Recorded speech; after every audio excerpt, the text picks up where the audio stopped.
Sa panahon ngayon, dapat talaga magtipid ka. Bago ang pumunta ng palengke, dapat nililista mo lahat ng bilihin mo para hindi nadodoble. Hello mga mi, kumusta na po kayo?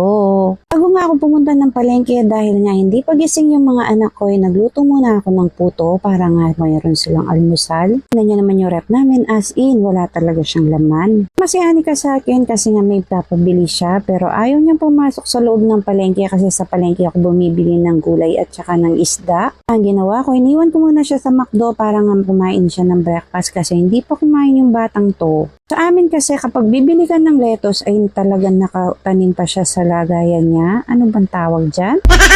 Sabi ko nga sa inyo, dapat nga ninilista mo yung bawat binibili mo pero ako hindi ko nasusunod yun. Kahit kasi naglilista ako hindi ko talaga nakukuha tignan yung listahan ko pagdating ko sa grocery kasi kuha lang ako ng kuha pero tinitignan ko naman yung mga price ng mga kinukuha ko.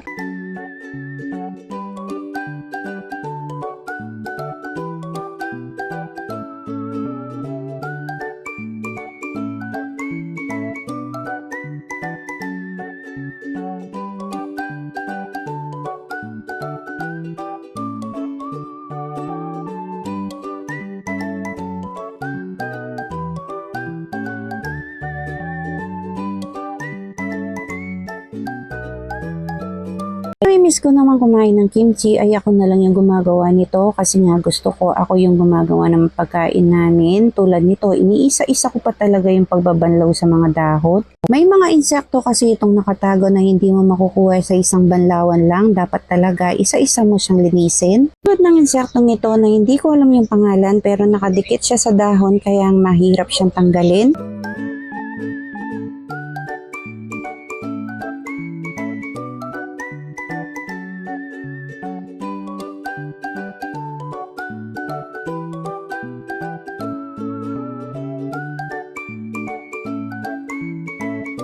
Kapag nandito talaga yung asawa ko, siya talaga yung naglilinis ng mga sasakyan at ng mga motor namin kasi nga ako hindi ko na nakaharapan yung ganyan. Kaya sobrang blessed ko nga dyan sa asawa ko kasi napakasipag talaga niya, mapa sa trabaho man o mapa sa bahay man.